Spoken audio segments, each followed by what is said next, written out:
Welcome to the Lemons and Pineapples podcast, the personal development podcast for folks who want more fulfillment, connection, purpose, and joy in life. I'm your host, Emma O'Brien, a no-nonsense coach, a seasoned entrepreneur, photographer, rescue dog mum, and happy life enthusiast. Each week on the podcast, I share tools, tips, and strategies, amazing guest interviews, and uplifting conversations that will help you improve all areas of your life. Let's dive in. Hi, folks. A very warm welcome to season 3 of the Lemons and Pineapples podcast with me, Emma O'Brien. If we've not met before, welcome. This season is all about how to make life better for yourself. I'm going to be sharing tools and strategies to help you really find more connection in life, improve your communication, and really be able to enjoy life more. You're going to find stress management strategies in here. That is one of my areas of expertise, and I'm really excited to be bringing this new season to you. Before we jump in, I'm going to invite you to check out my brand new Stress Less ebook. You'll find the link in the show notes for this. And if you go to my website, which is emmaobriencoach.com, you'll also find a link on the homepage there too. This is a condensement, if you like, of my skill set when it comes to managing stress, the tools I have learned in my coaching practice, tools I have practiced in my own life, and the strategies I share with my own coaching clients to help them really get to grips with understanding and reducing their stress. So do have a look at the ebook. It is just £7, so it's super affordable, and it's packed with over 21 strategies to help you reduce and manage your stress. Without further ado, let's jump into today's episode. I'm going to be sharing with you 5 ways to build resilience. Let's talk a little bit first about what resilience is.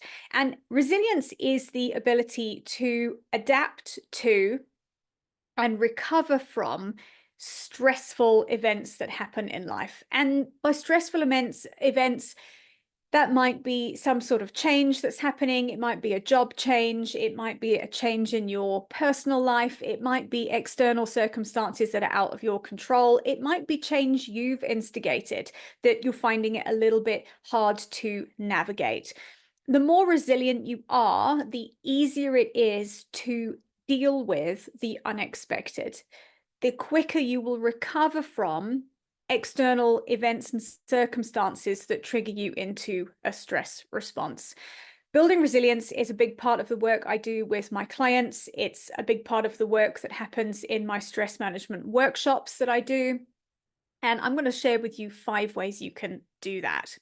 So the first one is to develop the skill of self-awareness. Self-awareness is incredible when you can get to grips with it. It's a means of knowing yourself better. And when you know yourself better, you have the opportunity to be able to change the way you do things. So if you have a particular go-to behavior when somebody does something at work, when you are triggered, when you feel uncomfortable, when you can start to become self-aware, you can notice these behavior patterns. And when you are aware of your own behavior patterns that you do, you can change them. And self-awareness is really powerful because it gives you the ability to catch yourself before you go into a typical behavior that's unhelpful. So, for instance, being able to develop self-awareness has been quite transformational in my marriage. When we have disagreements, as all couples do, it can sometimes be very tempting to throw in a little comment occasionally. I'm sure you know what I'm talking about here. Self-awareness is the difference between throwing in that comment in the middle of an argument that then creates a cascade and keeps the argument going for a lot longer, and catching yourself and having a moment to think, what are the consequences going to be of me chucking this comment in here? Is it going to be helpful? Is it going to be kind? And if the answer to both of those questions is no, I don't do it. that's self-awareness for you. It will help you de-escalate situations that are starting to kind of get out of control, if you like, when it comes to communicating and relating to other people. And it will perhaps stop situations getting out of control in the first place when you're able to really observe your own behavior and think, what are the consequences going to be if I do this? And if you can catch yourself in the moment before you allow your reactivity to lead. Self-awareness is allowing your responsiveness to lead.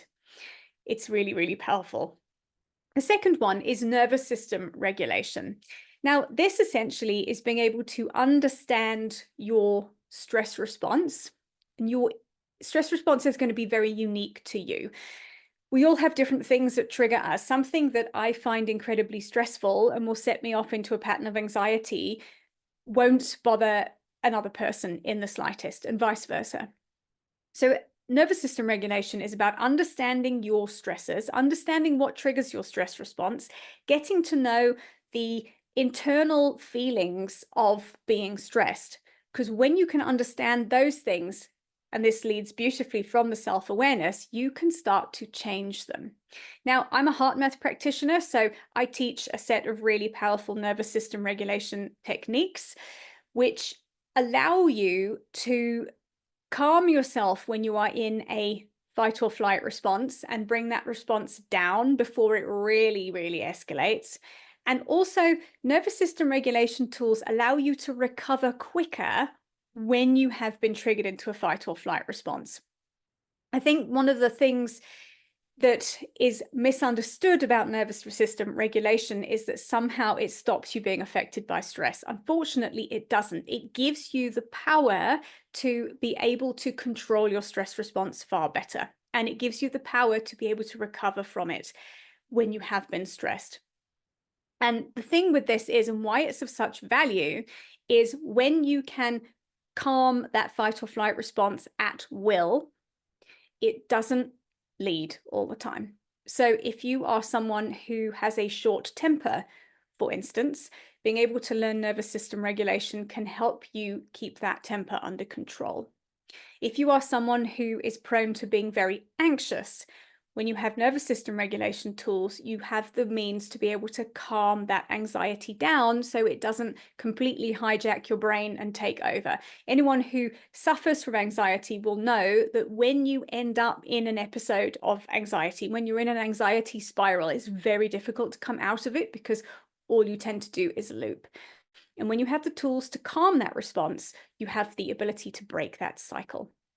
And when you feel like you're more in control of your nervous system and it's not in control of you, it reduces your general stress level. I think a lot of us get very stressed about the prospect of being stressed because when a fight or flight response is engaged, it is very overwhelming. Being filled with anxiety is very overwhelming. Being filled with anger is very overwhelming. And we end up being led by those emotions rather than being able to be led by our logical brain, which will be the one that allows us some self-awareness. Super powerful. The third resilience building skill is practicing regular self-care. And again, this is a term that gets thrown around an awful lot, but I can't really overstate the importance of prioritizing yourself. Now, this doesn't mean going for spa days, because unless you can go to the spa for a while every day and have a bit of quiet and soothing time, a spa day once every 3 months isn't going to actually help you. Self-care is a day-to-day thing. Being able to have a bit of time for you to really fill your own cup. A lot of us are running on empty. A lot of us are struggling through and we're overwhelmed because we don't actually get time to take care of ourselves. So this might mean just sitting in the garden for 10 minutes having your morning coffee before everybody else wakes up in the house or before you go out to work. It might mean making sure you have quiet time before you go to bed to read a book for half an hour. It might mean going for a run. It might mean going to the gym. It might mean 10 minutes of meditation in the morning. But it is really important that you attend to yourself every day in some shape or form.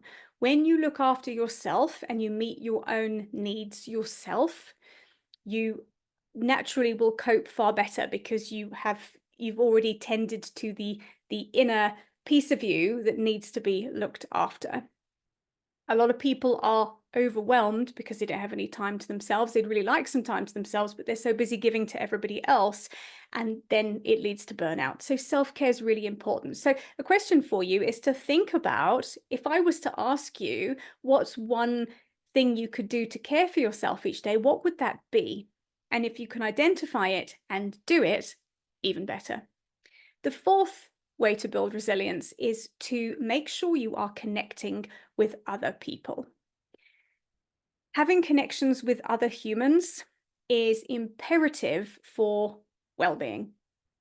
And I think this is something that in our age of being online and being in a hustle culture and get up, go to work, come home and repeat, we tend to neglect the friends and family and the people who we love and value in our lives and who love and value us too. So making time for regular connection with people is really important. Having a support network is really important. We talked about resilience being the ability to recover from things that happen that are stressful.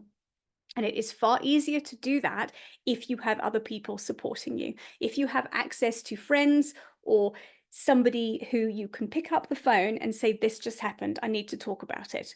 I call her my work wife. I have a work wife who, when things go the wrong way up with work in some shape or form, I will give her a call and have a little rant. She does the same thing for me. And immediately after a half an hour phone call, talking through what's happened, we feel much better. When you don't have that, you have no outlet to talk through what's happening, and you end up holding on to everything yourself, which in itself is stressful. It's bad for you to do that. So make sure you're connecting with friends regularly, whether that's on the phone, whether that's scheduling a lunch once a week or once a fortnight or a couple of times a week if you can do it, and making sure you're prioritizing the people and the connections in life. Like I said, it can be so easy. I do it. I can have 2 or 3 weeks go by and I think, oh, haven't spoken to my child who's in the UK at university. And that's actually, it's important that I do that. And it's important to make time for that. It's easy for time to run away with us, but connection is really, really important. And the last resilience building skill I want to share with you is learning to shift your perception around difficult and challenging things that happen to you. The things that happen to us are, we call them circumstances, right? The problem with circumstances is not what happens, it's the way we respond mentally to what's happened. It's our thoughts about the circumstances that generally causes the problem rather than the circumstances themselves. So there is a model with this in that we have a set of circumstances that lead to a collection of thoughts that happen. The thoughts lead to feelings and emotions that we have, and the feelings and emotions that we have drive our behavior. I shared when I talked about self-awareness and nervous system regulation, how when we don't have a handle on our stress response, when we don't have a handle on our big emotions, they tend to lead.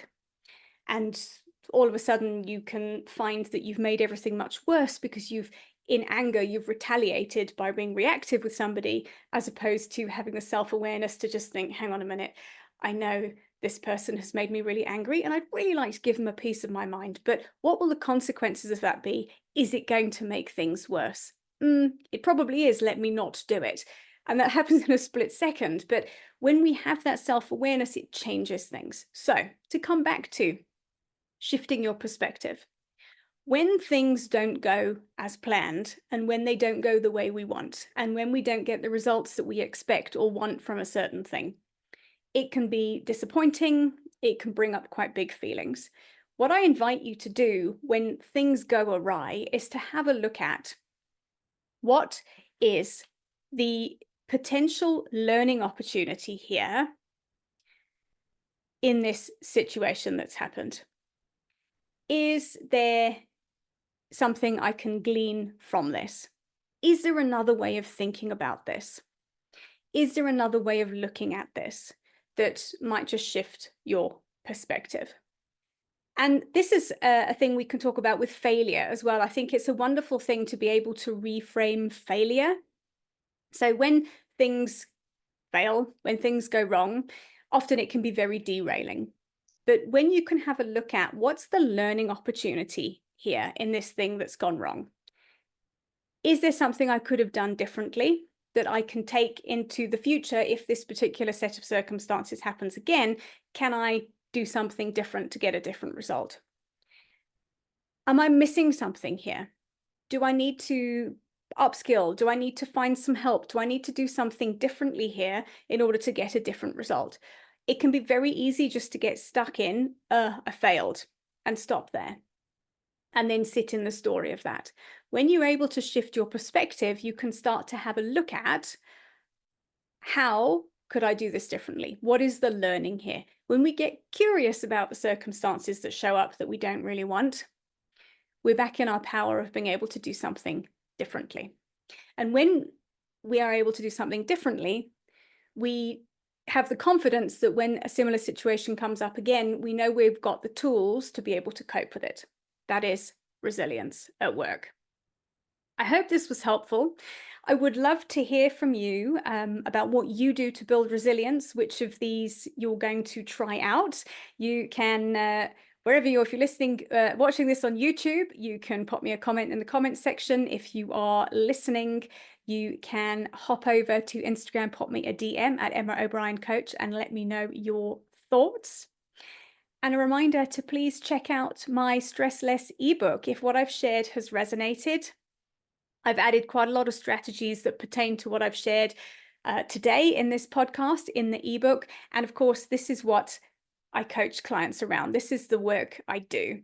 And when you are able to build resilience, when you're able to be self-aware, when you're able to regulate your nervous system, your life unfolds very differently because it puts you in the driving seat. And I am here to help you have a better experience of life by sharing these tools and strategies with you. So I hope you've enjoyed this. Thank you for being here with me.